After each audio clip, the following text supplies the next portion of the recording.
Welcome to Penrose Learning, where we make understanding easy. You start by ensuring your replacement image is ready in Photos or Files. This matters because Shortcuts uses that file for the home screen icon. Once done, open Shortcuts and tap the plus to make a new shortcut.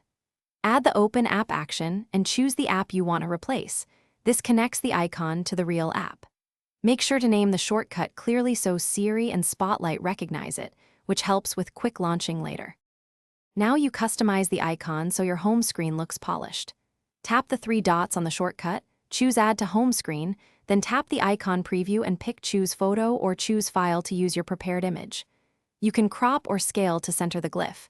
This is why image size matters. Next, edit the display name, short names avoid truncation, and press Add. This creates a shortcut-based launcher that appears like the original app on your home screen. Finish by organizing. Move the original app to the app library or a folder so only your new icon is visible.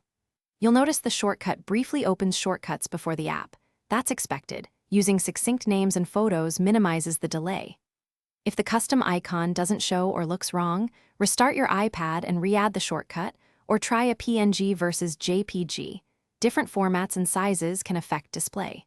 If problems persist, delete and recreate the shortcut step by step. Thanks for watching. If this was helpful, leave a like and consider subscribing. See you next time.